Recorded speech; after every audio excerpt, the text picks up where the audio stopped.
नमस्कार. बीडची लोकसभा 2024 मध्ये पार पडलेली आहे. आता महाराष्ट्रातल्याही सर्व जागांचा जे मतदान होतं ते पार पडलेलं आहे. विशेषतः बीडमधलंही पार पडलेलं आहे.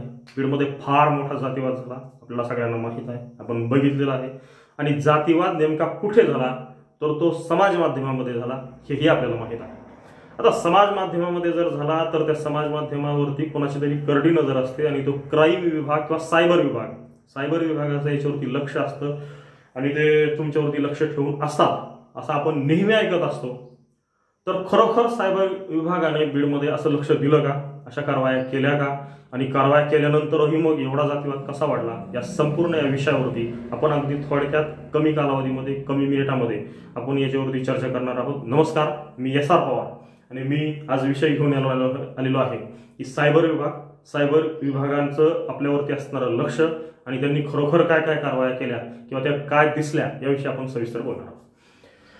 2024 मध्ये जेव्हा लोकसभेची निवडणूक जाहीर झाली, भाजपाकडून पंकजाताई मुंडे यांचं नाव घोषित झालं, त्यांना उमेदवारी मिळाली. त्याच्यानंतर बराचसा कालावधी गेला आणि काही कालावधीच्या नंतर मग बजरंग अप्पा सोनवणे यांना राष्ट्रवादी शरदचंद्रजी पवार यांच्या पक्षाकडून उमेदवारी मिळाली. आणि खऱ्या अर्थाने दोन पक्ष म्हणण्यापेक्षा दोन जातीच्या उमेदवारांना त्या ठिकाणी उमेदवारी मिळाली. म्हणजे खरं म्हणजे वंजारी समाजाकडून भाजपाच्या माध्यमातून पंकजाताई मुंडे यांना उमेदवारी दिली गेली आणि मराठा समाजाचे प्रतिनिधी म्हणून किंवा त्यांचे उमेदवार म्हणून बजरंग बाप्पा यांना राष्ट्रवादीकडून उमेदवारी मिळाली आणि हे दोन उमेदवार एकमेकांच्या पुढे उभे राहिले. आता उमेदवार त्यांच्या पद्धतीनं प्रचार करत होते, परंतु खऱ्या अर्थानं जर बघितलं तर दोन समाज किंवा ओबीसी विरुद्ध मराठा अशा प्रकारे वाद लावला गेला किंवा वाद लागला. काही जी मुलं आहेत 20 मधले आहेत, 22 मधले आहेत, 30 मधले आहेत, त्यांनी चुकीचे मेसेज करायला सुरुवात केली, चुकीच्या कमेंट करायला सुरुवात केली आणि जो जातीवाद झाला अतिशय खालच्या पातळीचा, अतिशय दुर्दैवी हा जातीवाद या जिल्ह्यामध्ये झालेला आहे. हा सगळा विषय तुम्हाला माहित आहे. आता जातीवाद होत असताना तो विशेषतः समाज माध्यमामध्ये झाला, जो फेसबुकवरती झाला आणि जो व्हॉट्सअपवरती झाला. या दोनच ऍप्लिकेशनवरती जास्त झाला. तर आतापर्यंत आम्हाला असं ऐकू येत होतं की सायबर विभाग आहे, तो सायबर विभागाचं आपल्यावरती लक्ष आहे. सायबर विभाग हा आपले जे मेसेज आहेत ते वाचू शकतो, आपल्या कमेंट आहेत त्या वाचू शकतो, किंवा जे आपण ज्या पोस्ट करतो त्याच्यावरती सायबर विभागाचं लक्ष आहे आणि सायबर विभाग कारवाई करू शकतो. हे 2019 मध्ये मी स्वतःही पाहिलेलं आहे, निरीक्षण केलेलं आहे. अशा पद्धतीचे मेसेज वेगवेगळ्या व्हॉट्सअपच्या ग्रुपवरती यायचे आणि असं सांगितलं जायचं की सायबर विभागाची आपल्यावरती करडी नजर आहे, कृपया असे चुकीचे मेसेज कोणी करू नका किंवा कुठल्या तरी एखाद्या उमेदवाराचा प्रचार करू नका, एखाद्या पक्षाचा प्रचार करू नका, अशा पद्धतीने सांगितलं जायचं. आणि व्हॉट्सअपच्या ग्रुपवरती अक्षरशः सगळेच्या सगळे लोक ते मान्य करायचे. आणि जर कुणी जर प्रचाराचा मेसेज जर केला तर कुणीतरी एखादा मोठा व्यक्ती त्याला सांगायचा की नाही रे बाबा, हा असं करू नको, तो मेसेज डिलीट कर, आणि तो मेसेज डिलीट करायचा. दुर्दैवाने 2024 मध्ये अशा पद्धतीनं घडलं नाही, किंवा असा प्रचाराचा मेसेज कुणी टाकू नका एवढंही कुणी बोलण्याची तसदी कुणी घेतली नाही आणि सर्रास वादविवाद सुरू झाला. जे आपापल्या समाजाचे जे ग्रुप होते त्या ग्रुप्समध्ये वाटेल त्या पद्धतीनं बोललं गेलं.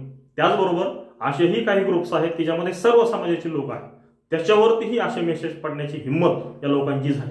ती दोनही समाजाकडून झाली. दोनही समाजातील काही लहान मुलांकडून झाली, विशेषतः जे 22 मध्ये आहे, जे नवीन तरुण आहेत त्यांच्याकडून ही झालं, हे घडलेलं आहे. त्यांना एक समज असायला हवी, अशा मुलांना नाही. सगळीच लोक चांगली असतील, सगळीच मुलं चांगली असतील आणि सगळीच मुलं समजदार असतील असं आपण तर म्हणू शकत नाही. समाज आहे, मग काही चांगले असतील काही वाईट असतील. तर वाईट प्रवृत्तीच्या मुलांनी काहीतरी असे चुकीचे मेसेज केले, कमेंट केल्या, काही पोस्ट टाकल्या, त्याच्यावरती घाण घाण कमेंट आल्या, अक्षरशः शिव्या दिल्या गेल्या. तेव्हा हा जो सायबर विभाग आहे हा कुठेही निदर्शनास आला नाही. आणि जर आला असला, त्यांनी जर काही कारवाया केल्या असल्या तर त्यांनी, मला असं वाटतं की त्यांनी कुठेतरी अशा टाकायला हव्या होत्या, कुठेतरी वर्तमानपत्रात द्यायला हवं होतं की आम्ही कारवाई करत आहोत. अशा पद्धतीने जर झालं असतं तर कदाचित मग बाकीचे जे कोणी टाकणारे आहेत, जे चुकीचे मेसेज टाकणारे आहेत ते थांबले असते. त्यांनी विचार केला असता की अशा कारवाया सुरू झालेल्या आहेत तर आपण थांबूया, आपण असं चुकीचं काही टाकायला नको. केल्या असतील तर आनंदाची गोष्ट आहे, चांगली गोष्ट आहे.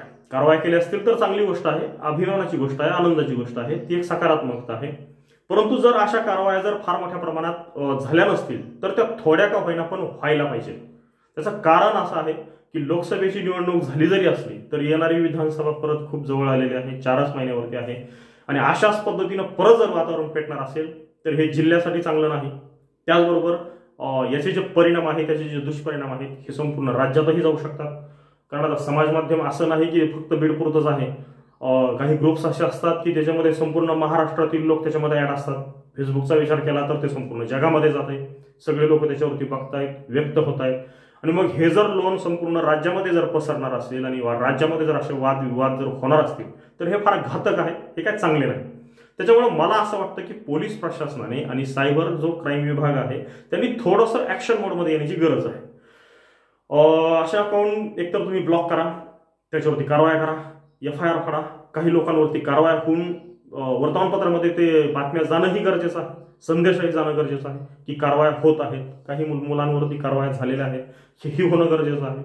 क्राईम विभाग, पोलीस प्रशासन, सायबर विभाग आणि समाजातील काही चांगले लोक ज्यांना हे चुकीचं वाटतंय आणि हे थांबवायला पाहिजे असं ज्यांना ज्यांना वाटतंय त्या सगळ्यांची एक जबाबदारी आहे की आपण हे काम करूया. आणि हे जर थांबलं आणि त्याच्यावरती जर काही कारवाई वगैरे जर झाल्या, चांगले संदेश गेले तर येणाऱ्या विधानसभेमध्ये हे चुकीच्या गोष्टी जास्तीत जास्त घडणार नाहीत. आणि त्या घडणं ही काही चांगली गोष्ट नाही. हा एक भयानक प्रकार आहे, गंभीर प्रकार आहे. याच्यासाठी आपण सर्वांनी प्रयत्न करणं गरजेचं आहे. त्याच्यामुळे मी विशेषतः पोलीस प्रशासनाला ही विनंती करतो की आपणही कृपया कुठल्या एखादी कारवाई जर करायची असेल तर ती जातीपातीच्या पलीकडे जाऊन जोपर्यंत आपण करत नाही, जोपर्यंत आपण निरपेक्ष होत नाही तोपर्यंत चांगला संदेश समाजामध्ये जाणार नाही. जात पात बघून जर गुन्हे दाखल व्हायला लागले तर तेही चुकीचं आहे.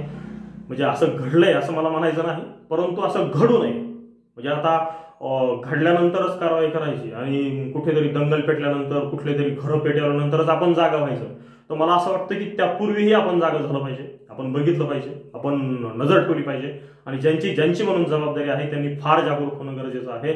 अशा पद्धतीचं वातावरण यापूर्वी कधीही नव्हतं, जे दुर्दैवाने यावेळेस घडलेलं आहे. आणि लोकसभेच्या निवडणुकीमध्ये जे जे घडलेलं आहे त्याचा सगळ्याचा अभ्यास करून लोकसभेमध्ये, विधानसभेमध्ये, विशेषतः येणाऱ्या विधानसभेमध्ये ते घडणार नाही याची आपण काळजी घेणं फार गरजेचं आहे.